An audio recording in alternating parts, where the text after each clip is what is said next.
Oh, hello? Shouldn't I be reporting the next adventure of Tintin? Hello? What's all this then?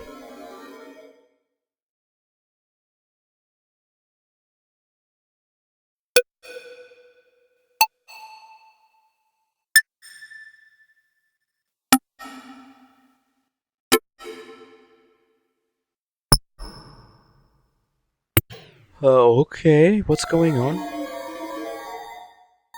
Okay. In 1934 there was a meeting that would shape and change Hergé's work forever. He met the Chinese Chang Chongchen, who taught him a lot about the culture of his homeland China and opened Hergé's eyes to the fact that there was not always the European point of view. In the adventures of Tintin so far, countries and incidents have been researched with more care, but the population mostly became a caricature, which was characterized by European resentment. Stereotypes. The communists were all evil, the Africans big children, and the Americans either capitalist exploiters or gangsters or cops who could not get control of the gangsters. They needed Tintin to help them.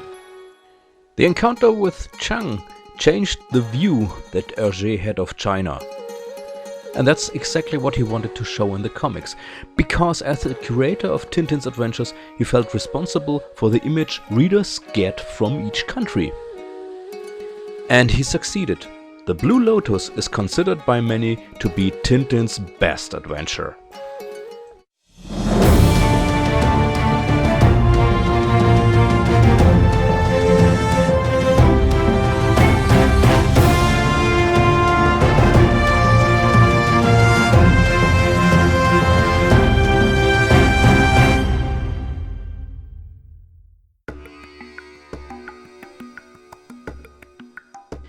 Tintin is still in India when he gets a visit from a guest from Shanghai. However, before the visitor can tell why he came, he is hit by an arrow soaked in Rajaja juice. The poison makes him mad, but he can still deliver parts of the message, the words Mitsuhirato and Shanghai. So Tintin travels to China to contact Mitsuhirato, but he immediately gets attacked several times upon his arrival. Tintin comes into contact with an organization called Sons of the Dragon, whose members fight against opium. Head of the opium gang seems to be the before-mentioned Mitsuhirato. He cooperates with the corrupt police chief Dawson and Japanese officials. They make up a small incident and use it as an opportunity to bring Japanese troops to China. Against the background of these international complications, Tintin follows the trails of the true boss of the organization, somebody he's met before. At the time the story was published, a Belgian general commented that this is no more a children's story, it's the whole issue of the Asian East. And he's right and wrong at the same time. In fact, Hergé has picked up the problems between China and Japan as it was in the 1930s and woven it into his story. But that doesn't mean that it's unsuitable for children. If someone doesn't understand the political background of the story, he still will find an exotic adventure in which Tintin once again will stand up for the weak and defenseless. But readers who are old enough to already have developed political awareness will get it, and they are not required to know much about the background in the conflict between the two Asian states. Hergé brings the situation so sharply on the point that the platitudes of the Japanese politicians may only seem too familiar. If we have to send troops to China, which we would regret, it's merely to protect the Chinese people and to fulfill our mission as guardians of the order and civilization in the Far East. Does that ring a bell? Over 70 years later, politics still seem to work according to the same rules.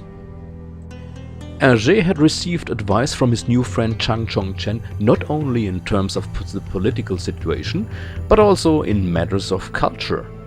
Therefore, not only the houses, pictures and statues are authentic, even the billboards and street signs are in the correct language. If you speak Mandarin, you can check it.